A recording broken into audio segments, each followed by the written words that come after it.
días, damas y caballeros. El Senado de la República, Casa del Federalismo Mexicano, les da la más cordial bienvenida a sus instalaciones oficiales para llevar a cabo el Foro de Seguridad Nacional para enmarcar la entrega de sendos reconocimientos que validan el esfuerzo castrense y civil de nuestros ponentes en el marco de las actividades de la 66ª legislatura.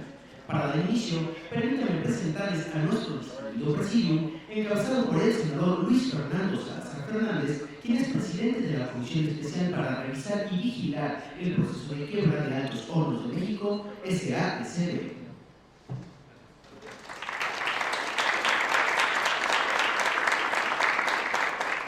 Saludamos la distinguida presencia de nuestro invitado de honor, el C. Enrique Flores Morado, almirante retirado.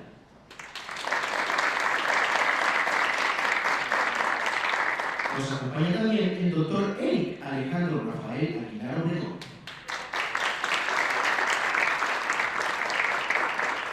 Contamos con la presencia de Luis Leonardo Biot Acuña.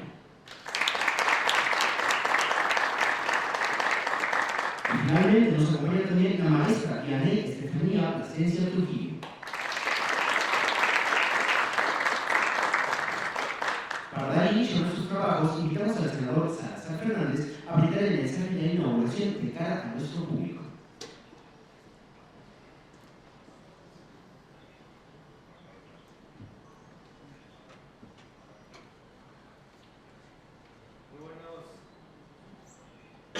Muy buenos días tengan todas y todos ustedes. Me da mucho gusto darles la más cordial bienvenida al Senado de la República y en particular a este Foro de Seguridad Nacional. Soy un convencido de que escuchar a quienes hoy están construyendo el presente es apostar por el futuro de nuestra nación. Por ello, cuando distintas organizaciones se acercaron con el interés de que el Senado fuera sede de este encuentro, lo recibí con muchísimo entusiasmo, porque para mí es un honor que esta iniciativa haya surgido desde la organización social para abrir un espacio de diálogo sobre los retos contemporáneos en materia de seguridad nacional. Este foro reúne estudiantes, especialistas y académicos de distintos ámbitos para reflexionar sobre cómo se entienden y se perciben los desafíos que enfrentamos como país. Y en un contexto internacional marcado por reacomodos geopolíticos, tensiones económicas y una acelerada transformación tecnológica, resulta cada vez más claro que la seguridad nacional no es un tema lejano ni exclusivo de los gobiernos, sino una responsabilidad compartida que nos involucra a todas y a todos. Por ello, celebro que hoy se den cita aquí participantes de distintos estados de la República para intercambiar ideas, inquietudes y propuestas. Comprender estas perspectivas es fundamental para quienes tenemos responsabilidades públicas. Quiero agradecer el compromiso de las organizaciones que impulsaron este encuentro: Generación Soberanía, Prospectivo, Jóvenes Salvando al Mundo AC y el proyecto Eureka, para promover la participación ciudadana y convocar a tantas personas jóvenes a esta conversación. Reconozco también a quienes compartirán sus reflexiones en este foro: al doctor Eric Alejandro Rafael Aguilar Obregón, a Luis Leonardo Biot Acuña y a la maestra Dianey Plasencia. Muchas gracias por su presencia. Y de manera muy particular me da mucho gusto contar con la presencia de nuestro invitado especial, el almirante retirado Enrique Flores Morado. Desde el primer momento en que me hablaron de esta iniciativa, pensé que no podía haber mejor perfil para abrir este diálogo. Su ponencia: ¿pueden las redes sociales afectar la seguridad nacional?, aborda un tema particularmente relevante en un momento en que estos espacios se han convertido en uno de los principales canales de interacción, información y debate. Estoy seguro de que sus reflexiones serán un punto de partida valioso para las conversaciones que se desarrollarán a lo largo de este foro.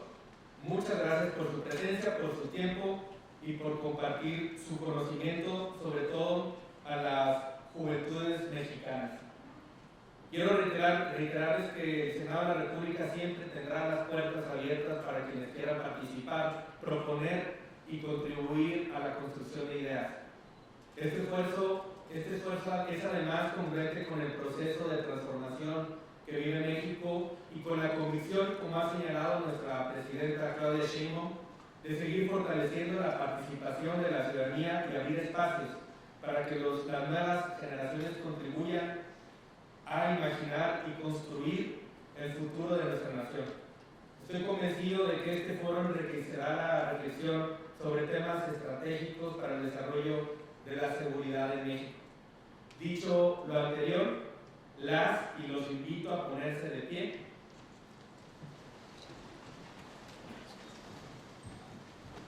Siendo las 10:08 del 18 de marzo del 2026, declaro formalmente inaugurado el Foro de Seguridad Nacional. Muchísimas gracias y sean todas y todas bienvenidos.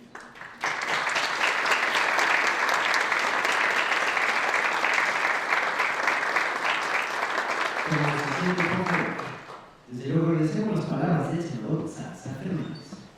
¿Pueden las redes sociales afectar la seguridad nacional? Es el título de nuestra primera ponencia a cargo del almirante en retiro C. Enrique Flores Morado, quien actualmente se desempeña como director de operación aduanera en la Agencia Nacional de Aduanas de México. Cuenta con 43 años de trayectoria en la Armada de México, donde ocupó diversos cargos de alto mando, entre ellos comandante de la 4ª Zona Naval en Mazatlán y de la 7ª Región Naval en Isla Mujeres, así como direcciones en oceanografía, hidrografía y meteorología marítima.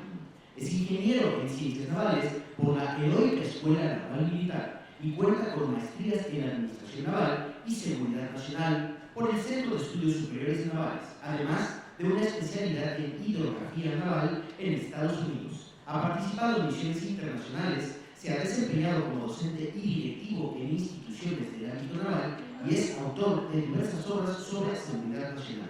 Señor almirante, tiene usted el uso de la palabra.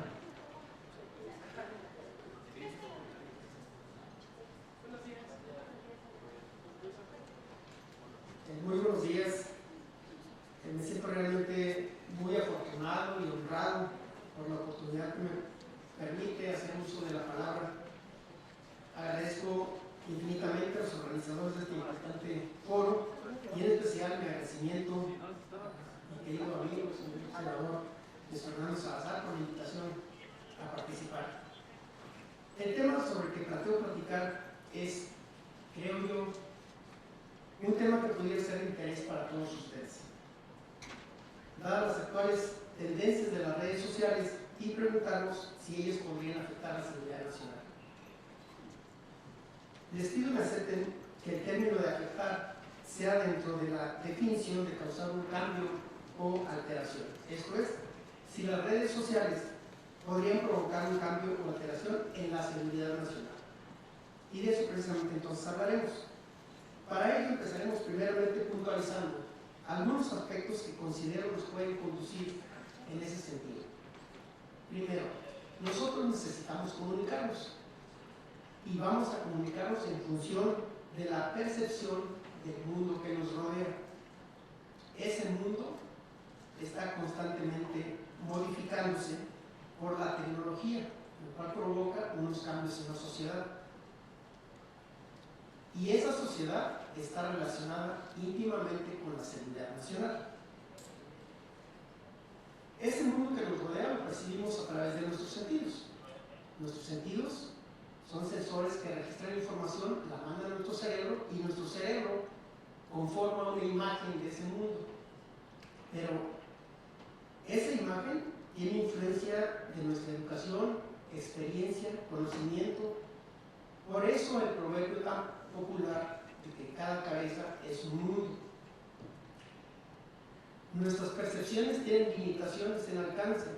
Sin embargo, la tecnología actualmente nos permite ver o escuchar eventos que ocurren a miles de kilómetros de distancia.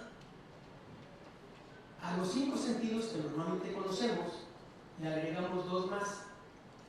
El sentido vestibular, que es el del equilibrio y orientación espacial, y el de la propiocepción, que es el mapa dinámico que registra la posición de nuestro cuerpo en función a los receptores que tenemos en los músculos, tendones, ligamentos, que envían la información de lo que está pasando en ellos a nuestro cerebro.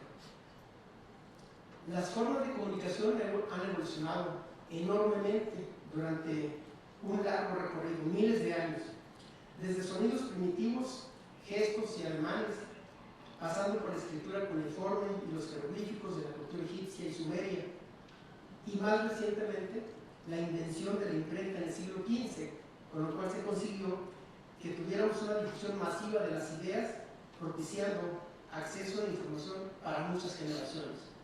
Y más recientemente, en el siglo XIX, un gran salto todavía, la invención del telégrafo, el teléfono y la televisión. Con esto se eliminó la limitante de la distancia para tener comunicaciones e interacción casi instantáneas. Esa evolución tecnológica no tiene forma de detenerse, esa continúa. Y estoy seguro que muchos de los aquí presentes no tienen idea de la evolución de esa tecnología. La tecnología cada vez nos permite dar saltos mucho más grandes. Por ejemplo, al día de hoy, la sonda espacial, la Voyager 1, se encuentra a más de 25.000 millones de kilómetros y está enviando información a la Tierra. Ya ha salido de nuestro sistema solar. Se estima que en el presente año se le acabe la energía de sus baterías y por tanto ya deje de transmitir información. Sin embargo, va a continuar su viaje. Esa tecnología nos ha cambiado de manera sustantiva la forma de comunicarnos. Tenemos nuevas relaciones personales, interactuamos con las máquinas mediante la inteligencia artificial y ellas recopilan información de nosotros incluso sin que nosotros estemos conscientes. Las sociedades se han vuelto más complejas, intervienen aspectos humanos e incluso no humanos. La tecnología es la herramienta fundamental para el progreso de la humanidad. Ahorita podemos consultar cualquier tema y podemos obtener una respuesta casi inmediata. La forma de comunicarnos se ha modificado, llevándonos a una nueva interpretación del mundo, creando una realidad social que es ese ambiente dinámico que percibimos y que responde a acciones individuales, pero que también es afectada por todos los demás. Esa realidad social no hubiera sido posible sin el Internet. La historia del Internet es bastante interesante. Surgió durante los años 50, cuando la Guerra Fría entre Estados Unidos y la URSS. El Departamento de Defensa de Estados Unidos creó la Agencia de Proyectos de Investigación Avanzados, ARPA, por sus siglas en inglés, donde un grupo de científicos estuvieron enfocados en comunicar varios ordenadores de diferentes lugares.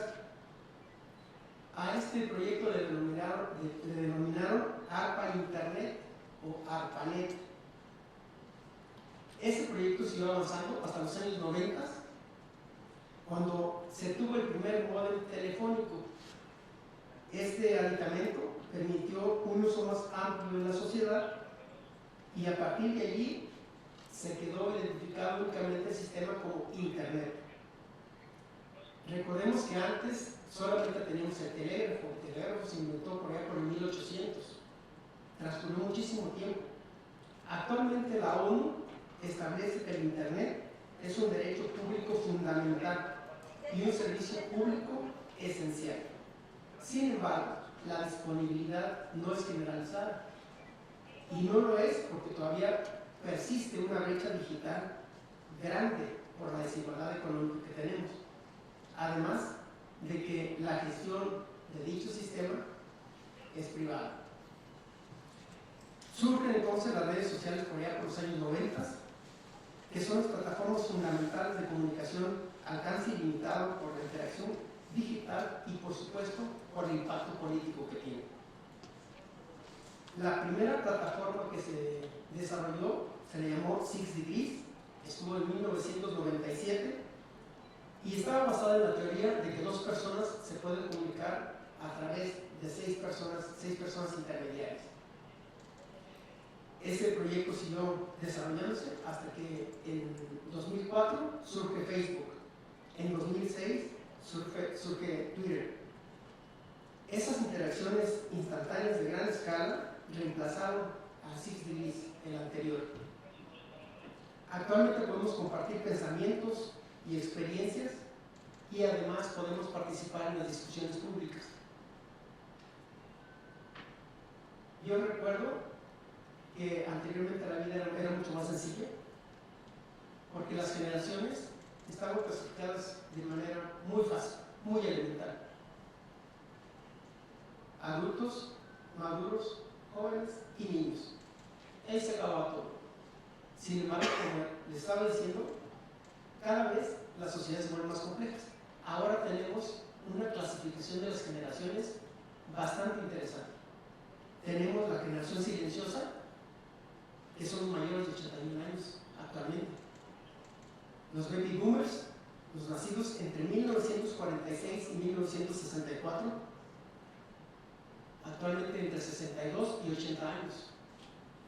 La generación X crecieron en la etapa de la transformación tecnológica y social. Son los nacidos entre 1965 y 1980.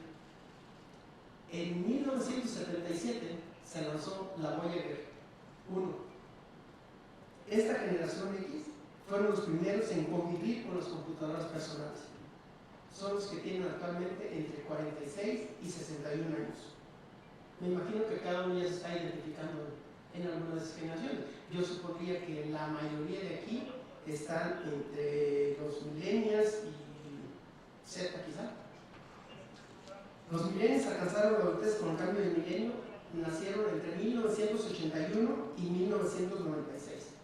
Son los que adoptaron tempranamente el internet, los teléfonos móviles y la globalización cultural. Tienen actualmente entre 30 y 45 años. La generación Z fue la primera completamente digital. Los nacidos entre 1997 y 2012, con un acceso a la tecnología, las redes sociales y la información en línea. De hecho, las redes sociales surgen durante esta generación. Son los que actualmente tienen entre 14 y 29 años. Y finalmente la generación alfa. Son los que conviven actualmente con la inteligencia artificial. Esto es muy curioso porque de pronto nuestro mundo nos hace pensar que este mundo lo comparten todos, cosa que no es cierto. Cada uno de nosotros tenemos un mundo diferente. La generación alfa son los menores de 13 años en la actualidad. Pero estos grupos no son homogéneos. Además, existe una interacción muy estrecha entre estas generaciones. Esta clasificación no es una etiqueta, sino una herramienta analítica para comprender cambios sociales por la hiperconectividad que tenemos actualmente. De hecho, tenemos un exceso de información. Ese exceso de información provoca un efecto negativo, que es la fatiga informativa. ¿A qué me refiero? Que ahora muchas de las personas leemos superficialmente, sin analizar. Porque también el tener acceso a mucha información, recordemos que los humanos no podemos procesar tanta información. Estamos mucho más limitados para eso. En esa interacción cada vez más estrecha entre las generaciones surge el tema político. El tema político normalmente se vuelve interesante cuando vamos envejeciendo. Es algo muy curioso. Cuando estamos jóvenes no nos importa la política, pero cuando vamos envejeciendo le vamos poniendo más atención a la política. Eso es interesante y es importante. Pero además entonces, a ustedes por eso quiero aprovechar la oportunidad para hablarles un poco sobre seguridad nacional. Y para eso quiero que hablemos primero del concepto de Estado. El Estado es un ente político, es abstracto, no es algo que podamos tocar, no es un objeto. Pero ese ente abstracto necesita el reconocimiento de los demás países para existir. Fíjense lo curioso también. Un país no puede existir sin que todos los demás lo reconozcan. En nuestro país está está representado por el gobierno federal. Ese estado tiene unos elementos que son esenciales. El primero es el territorio. El territorio es la delimitación geográfica en donde se van a aplicar las leyes. Por eso se requiere una delimitación geográfica. Este territorio es relativamente constante o permanente, sin embargo, podría sufrir algunas alteraciones, crecer o reducirse. Las guerras provocan ese tipo de situaciones. El segundo elemento es la población. Es el elemento sustantivo con mayor peso específico porque precisamente de la población es de donde se generan los insumos para el gobierno. Y el gobierno es el administrador de los recursos. En nuestro caso, en nuestro país, está dividido en tres poderes. En la Constitución se le reconoce como el supremo poder de la Federación: poder ejecutivo, poder legislativo y poder judicial. Pero también existen tres niveles de gobierno: federal, estatal y municipal. Excepto en el municipal, en los otros dos niveles de gobierno también existen los tres poderes. Yo agregaría a estos tres un elemento más: los intereses nacionales, que son los que nos darían la orientación o el sentido hacia dónde queremos ir. Como podemos comprender, de estos elementos, el rol principal lo juega la población, porque es el objeto primordial dentro del Estado, pero además tiene la responsabilidad de su buen funcionamiento. Los intereses nacionales, considero que el básico sería la preservación del Estado, esto es, la autoconservación. Otro interés nacional puede ser las condiciones de progreso generalizado, el uso sustentable de recursos naturales, el mantener la competitividad comercial con otros países, el progreso tecnológico sostenido, la reducción continua de la desigualdad, y en fin, podríamos continuar enumerando muchísimos más intereses nacionales. Y en función de esos intereses nacionales, pero considerando que el concepto de seguridad significa ausencia de amenaza o libre de riesgo, la seguridad nacional va mucho más allá de eso.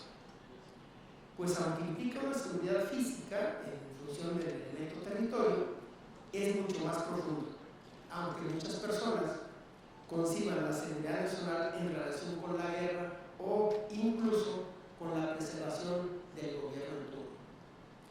Por eso mi propuesta en cuanto al concepto de seguridad nacional es que se considere como la situación de bienestar temporal y cíclico que el Estado persigue para su sociedad.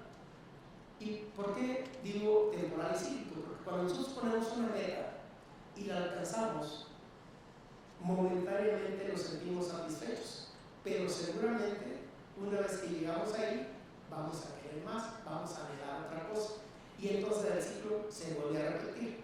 Esto es un cuento de nunca acabar, porque ese progreso nunca va a terminar. Y el propósito de esta seguridad nacional, como mencionaba, es que el interés nacional supremo sería el bienestar de la sociedad.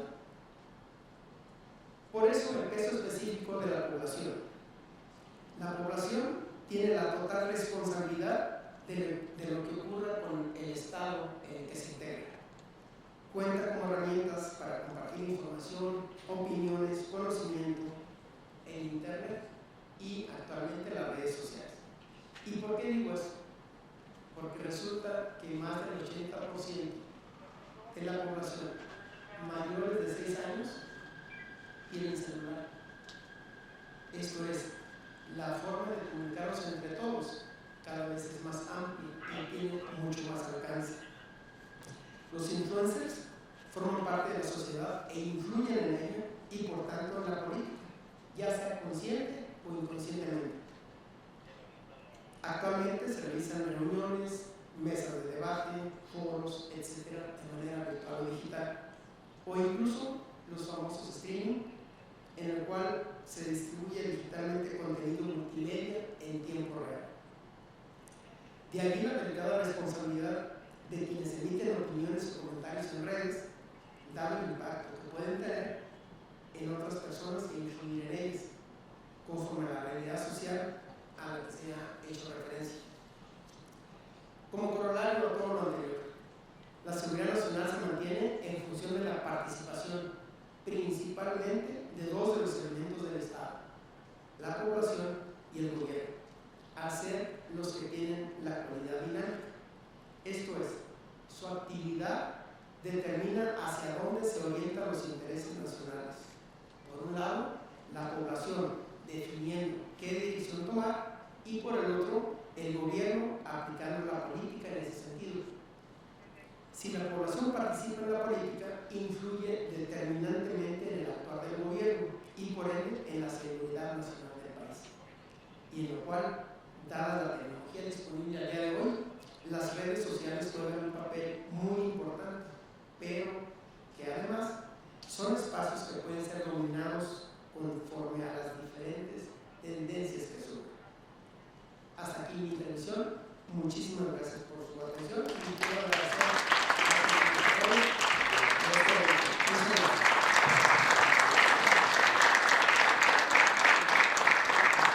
Agradecemos las palabras del señor almirante Enrique Flores Morado. Y antes de continuar con nuestras ponencias, cedemos paso a la entrega de reconocimientos oficiales por parte de nuestro anfitrión, para lo cual le solicitamos a nuestro auditorio se sirvan ponerse de pie.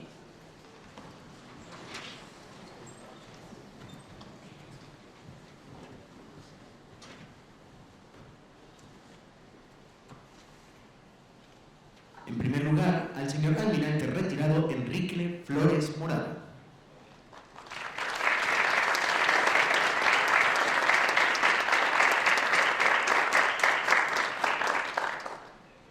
Seguidamente, el doctor Eric Alejandro Rafael Aguilar Obregón.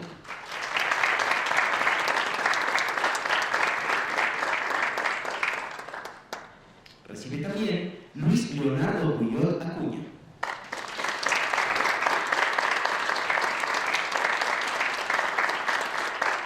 Y finalmente, nuestra distinguida invitada, la maestra Vianey Plasencia.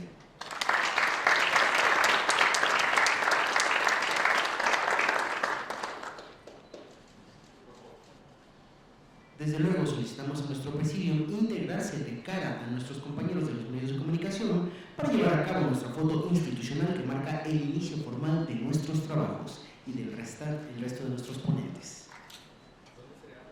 Aquí una foto,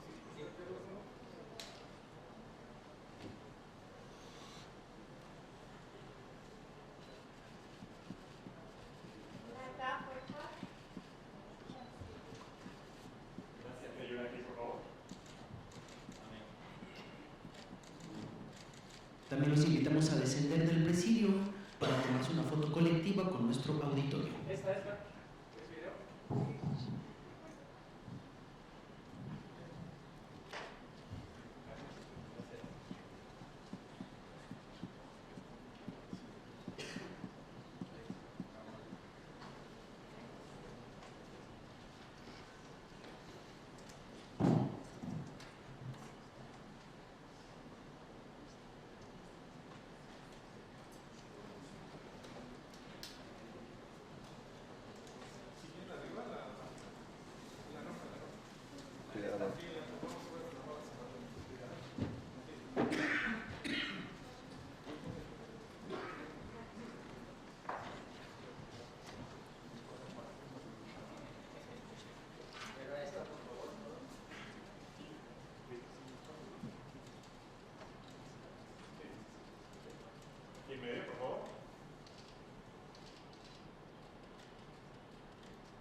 Eric Alejandro Rafael Aguilar Obregón, quien es especialista en la relación entre agua, sociedad y Estado y miembro del Sistema Nacional de Investigadores. Es doctor en Ciencias Sociales con mención en Sociología por la Flaxo en México y cuenta con maestrías en Estudios Ambientales, Administración Pública e Inteligencia y Seguridad Nacional. Es licenciado en Sociología por la UNAM. Ha colaborado con organismos como el Programa de las Naciones Unidas para el Desarrollo y el Instituto Mexicano de Tecnología del Agua en proyectos de gestión sustentable del agua y ha realizado estancias de investigación en España y Argentina. Actualmente es docente investigador en el Colegio de Defensa Nacional con líneas de trabajo en agua, seguridad nacional y soberanía en el ciberespacio. Doctor Aguilar Obregón, tiene usted el uso de la palabra. Muchas gracias, buenos días. Me siento muy encantado y realmente... Listo, ya se escucha. Muchas gracias. Me siento motivado y muy entusiasta de ver rostros tan jóvenes. Increíble que ustedes estén en este momento, increíble que es un momento para estar vivo con todos los avances tecnológicos que hay, con todos los retos que hay.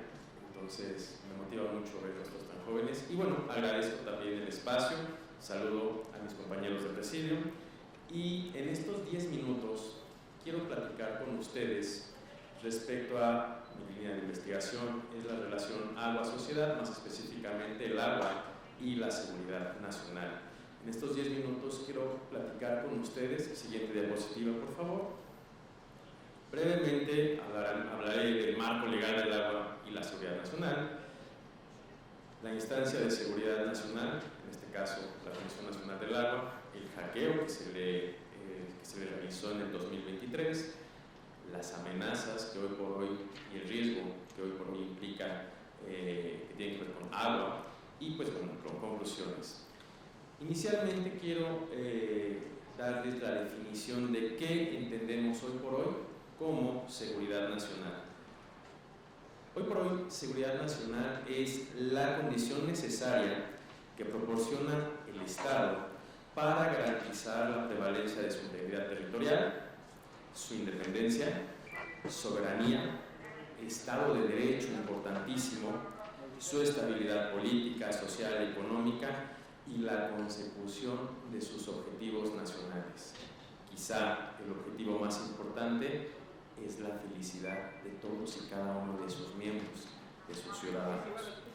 Ahora bien, siguiente por favor. Esto va a ser rápido, no nos quiero aburrir mucho con la parte del marco legal, pero es importante que retomemos que en los distintos ordenamientos, en particular en la Ley de Aguas Nacionales, hay distintos apartados, distintas fracciones en donde se alude al agua y la seguridad nacional.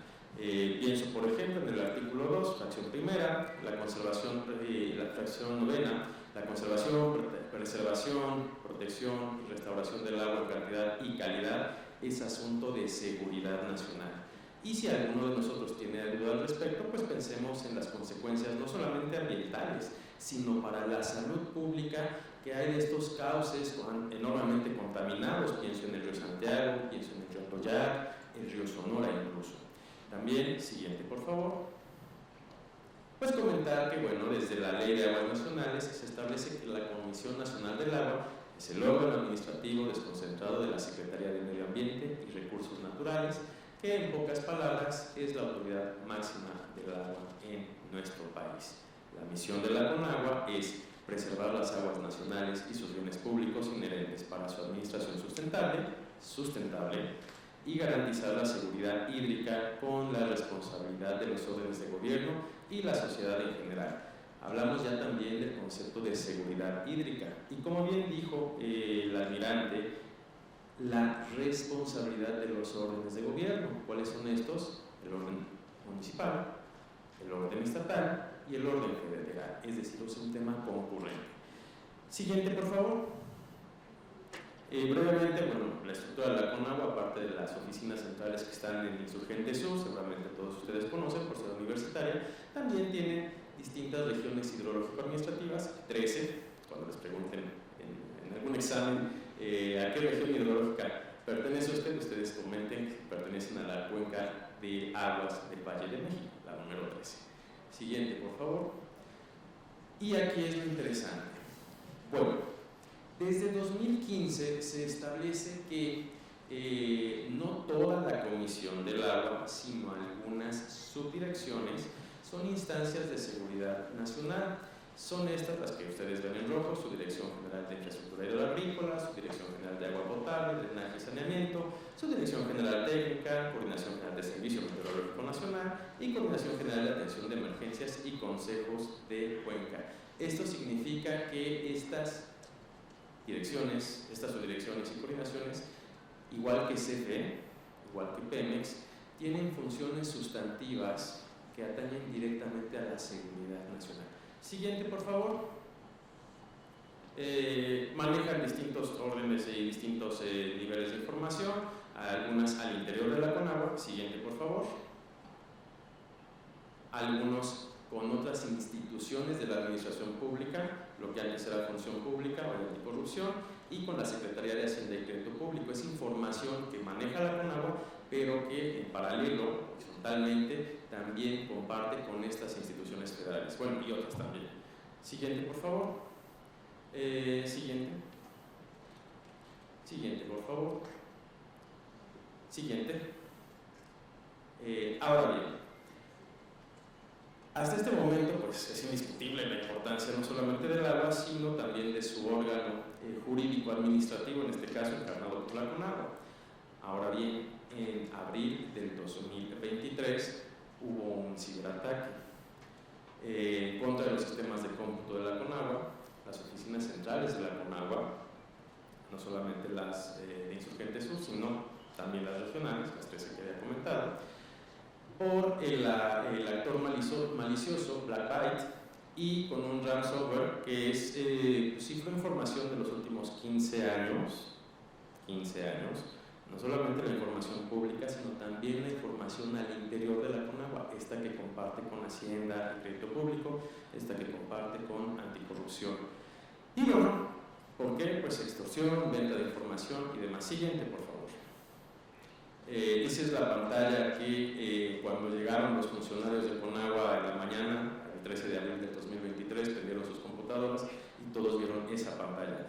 Más o menos lo que dice el texto en inglés es: ciframos tus archivos, no busques ayuda, les enseñan a tener comunicación a través de Onion, de la Deep Web con ellos, o el tema del rescate, obviamente en bitcoins, y pues la amenaza, ¿no? De si intentas recuperarla, pues la vas a borrar y la vamos a vender. Siguiente, por favor.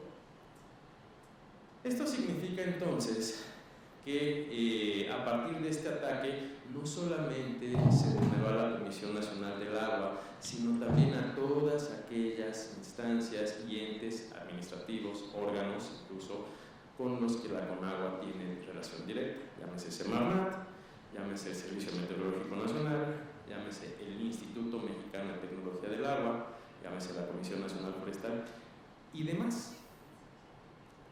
Ahora bien, dentro de este ataque se afectaron a 13,000 trabajadores. ¿Cuál es la dimensión de 13,000 trabajadores? Piensen ustedes que en el Auditorio Nacional, en un buen día de concierto, caben 10,000 personas. Entonces, 10,000 personas más otros tantos que no alcanzaron boleto para ir a ver a Luis Miguel, ¿no? Piensen entonces que, y esta es una cita de alguno de estos trabajadores, cuando realizamos esta entrevista, dice: nunca en la historia reciente había habido tal nivel de caos en los registros hídricos del país y en el funcionamiento de la comisión. El descontrol es total, nadie puede trabajar en estos momentos sin computadoras, y lo peor puede ser lo que nos encontremos cuando se restablezcan los sistemas, ver si no se alteraron o modificaron con sesiones. Siguiente, por favor. Este es un ejemplo, quizá uno de los más mediáticos, relativo a cuál es la vinculación entre el agua y la seguridad nacional, pensando específicamente por el actor gubernamental número 1, la CONAGUA. Pero no es el único. Desde nuestro campo de acción, desde nuestra línea de investigación, hemos identificado otros elementos que claro que están considerados como riesgos y amenazas latentes que afectan al agua y que tienen su repercusión tanto en el ámbito no solamente económico, político, social, sino en términos generales de seguridad nacional. Listo brevemente, y esto es, hay referencia empírica, no es de que podría suceder esto, esto es lo que ya pasó, por eso agregamos el referente visual y incluso la fecha, ¿no? El control de presas por grupos subversivos, el desconocimiento o omisión de la CONAGUA como institución rectora a la planeación, construcción de operación de obra hidráulica, a quienes por la libre hacen sus propias presas, después las dinamitan, pero bueno, esa es otra historia. Contaminación masiva, intencional o accidental, directa o indirecta de cuerpos de agua, río Sonora. Siguiente, por favor. Escasez de agua a gran escala en centros urbanos. Recordemos lo que pasó en la ciudad de Monterrey hace 2 años. Estas penosas imágenes de personas bañándose con agua tratada en parques públicos, cuando ni un solo día dejaron de producir las cerveceras. Ojo, También el ataque cibernético a los sistemas internos de instituciones responsables del agua en México, siniestros accidentales o premeditados en las sedes de instituciones. Pensemos en el fuego que afectó el piso 6 de la Comisión Nacional del Agua en 2019, piso donde generalmente estaban los servidores que tenían las concesiones de agua.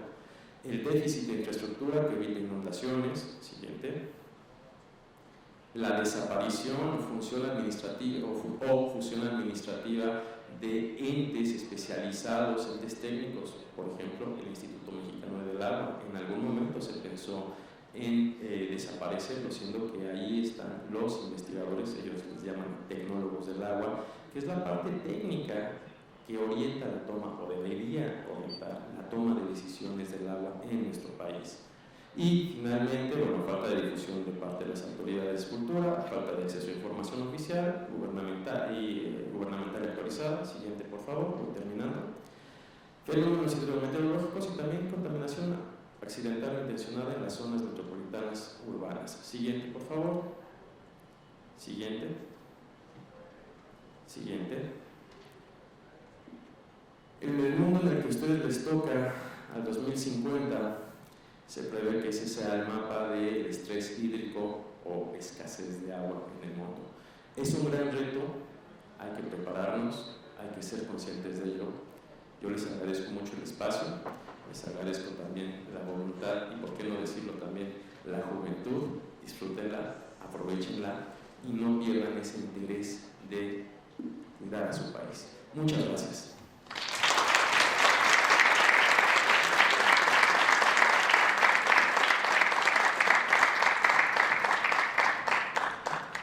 El papel de los recursos críticos en la seguridad nacional, un enfoque econométrico, es el título de nuestra tercera ponencia a cargo de Luis Leonardo Guyot Acuña, quien es analista y asesor en planeación estratégica, análisis electoral y de datos. Estudia economía en la Universidad Veracruzana y participa activamente en iniciativas de participación juvenil y políticas públicas. Ha formado parte de espacios académicos y órganos juveniles de representación, combinando análisis técnico, comunicación política y experiencia en entornos legislativos y municipales. Adelante.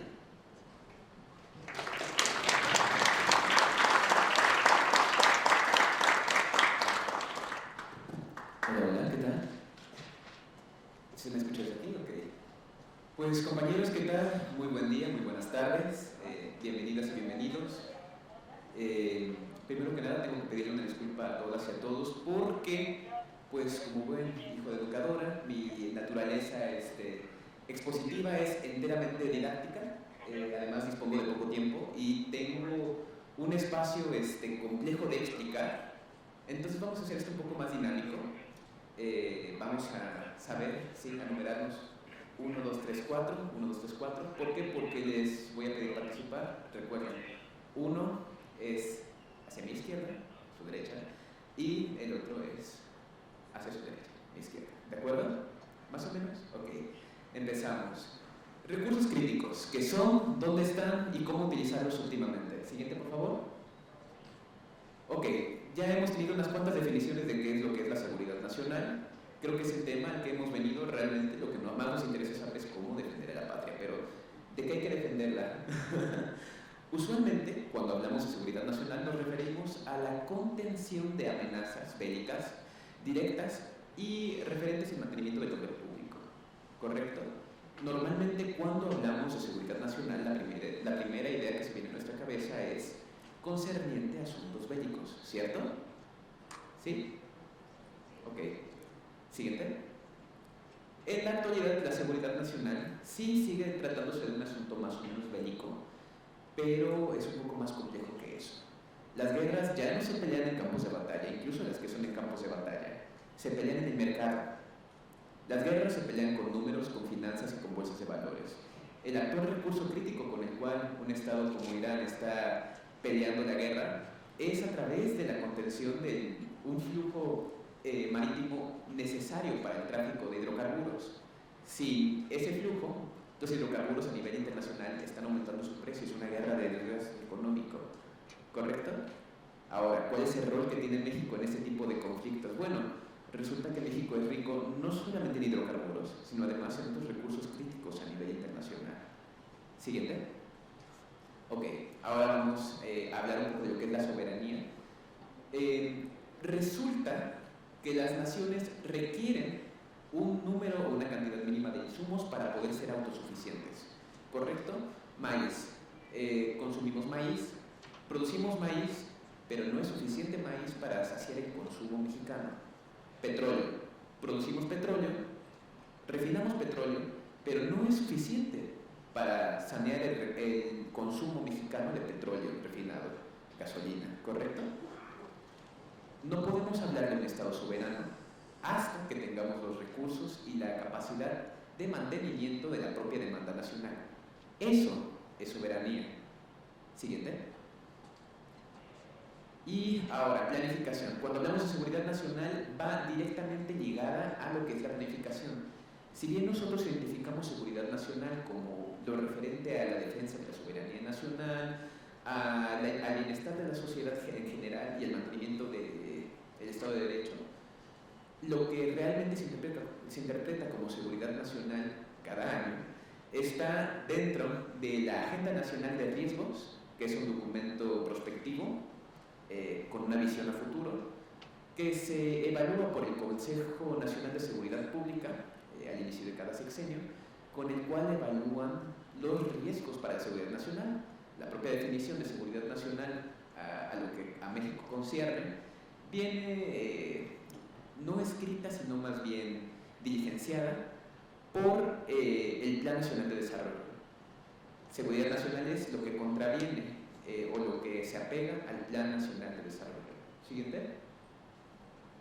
Ahora, en cuanto a seguridad nacional, bueno, vamos con la definición de Leonardo Curcio.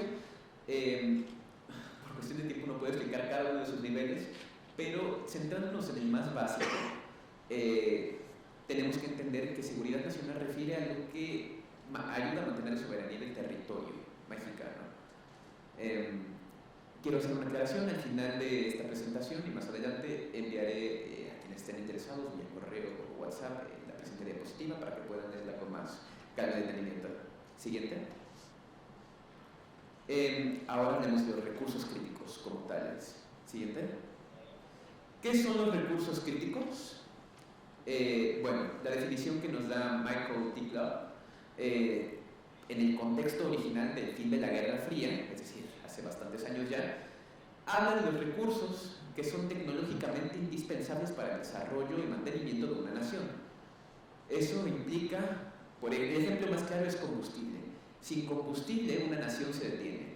No hay energía, no hay transporte, las cadenas de suministro se rompen, no hay manera de mover la comida de un estado a otro, de un municipio a otro, fácil, sencillo.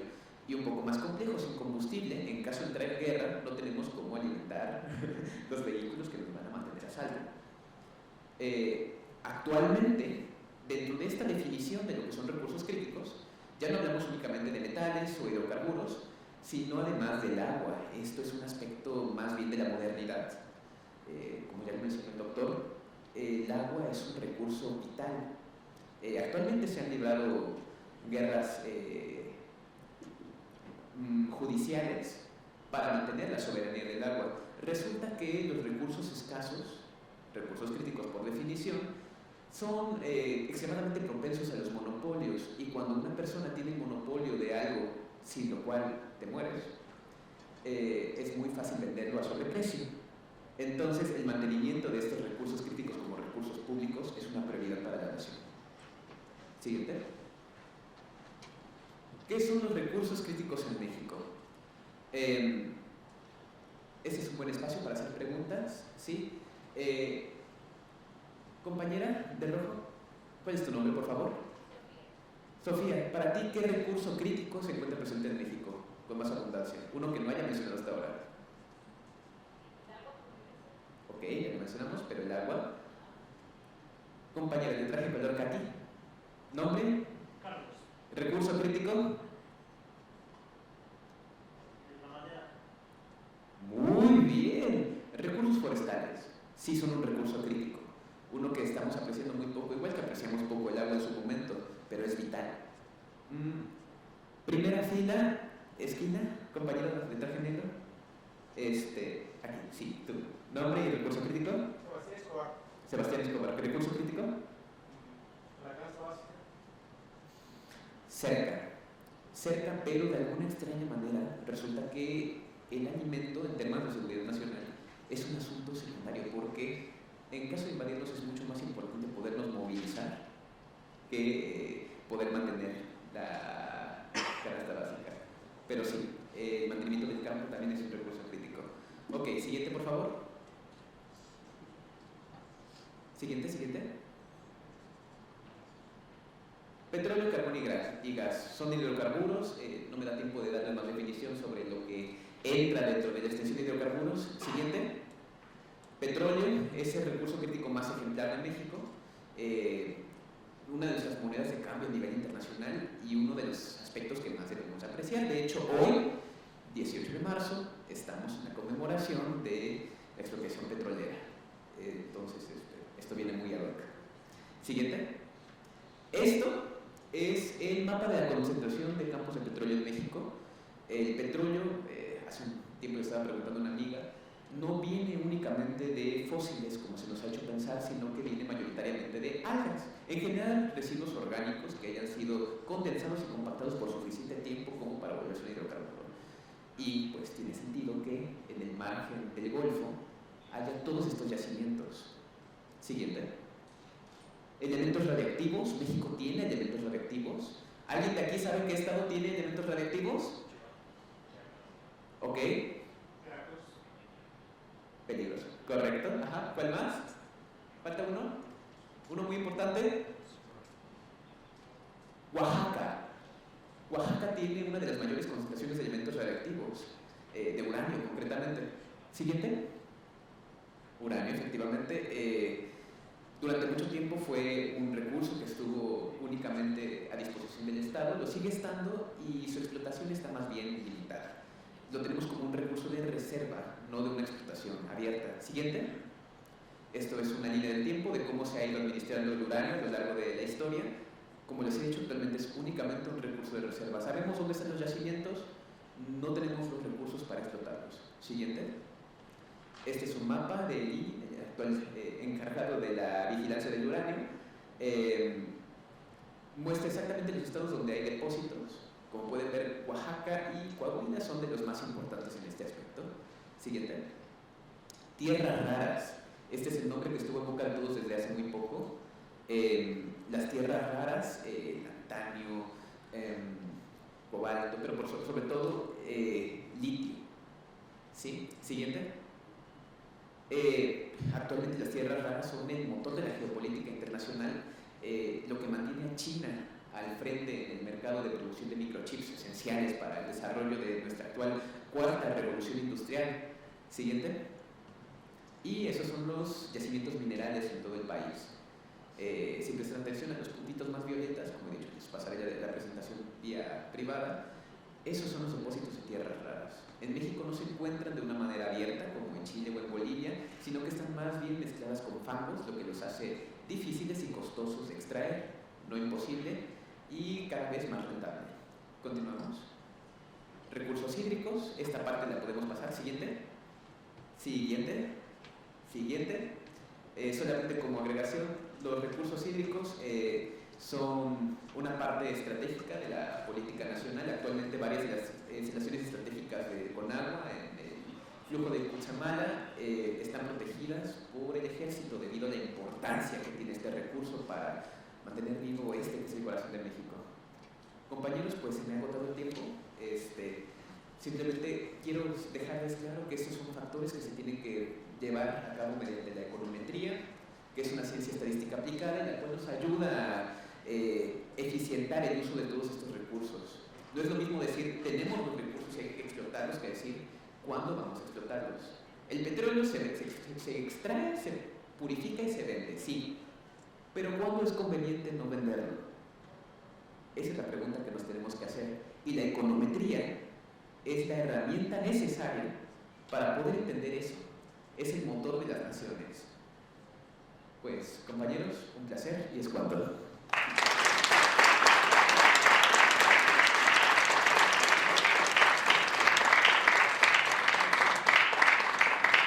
Desarrollo socioeconómico sustentable, una propuesta de impacto multisectorial, es el título de la cuarta ponencia y final a cargo de la maestra Vianney Plasencia, quien es licenciada en Desarrollo Sustentable y Ecoturismo y maestra en Economía Circular y Medio Ambiente. Es creadora y directora del proyecto Eureka y de la asociación Jóvenes Salvando al Mundo.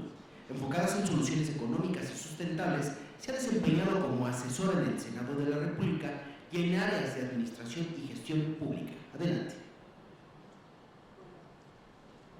¿Qué tal? Les quiero agradecer antes que nada por su tiempo.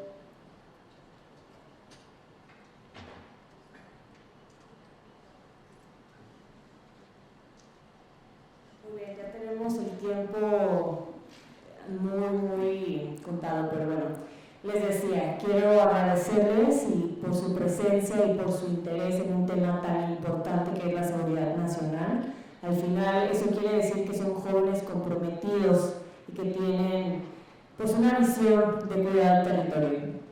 Les voy a platicar rapidísimo lo que es el proyecto Eureka, ya que escuchamos todo el contexto de la protección del medio ambiente. Pues es un monitoreo geoespacial econométrico que nos ayuda a cuantificar la información de rentabilidad de los recursos ecosistémicos.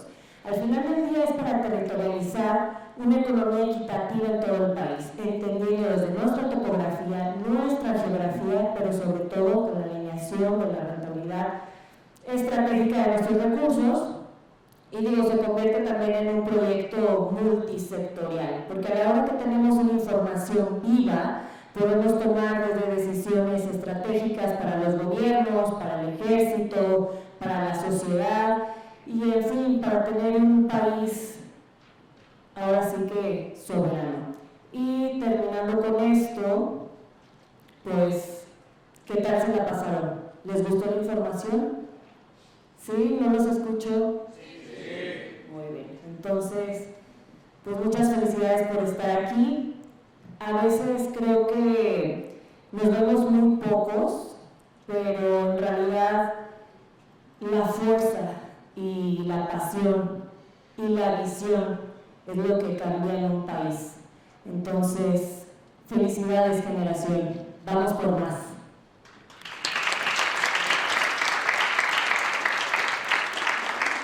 Les voy a decir, hay un ser que me recuerda que tenemos que proteger lo que es México, territorio, cultura y fuerza.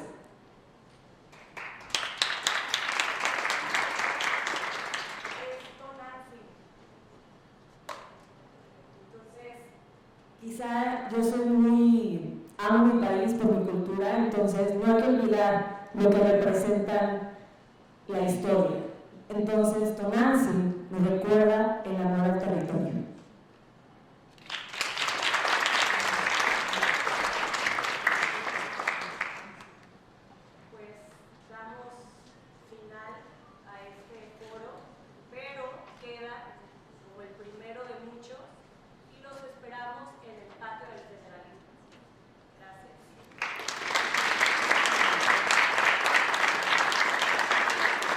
Agradecemos las palabras y experticia de nuestros 4 distinguidos ponentes y a continuación, como la maestra Vianney Plasencia los invitamos al auditorio a recibir su constancia de participación en el patio Principio del Federalismo en la planta número 1 de las instalaciones oficiales del Senado de la República. Y de esta forma damos por finalizados nuestros trabajos, no sin antes invitarlos a mantenerse al tanto de nuestras redes sociales.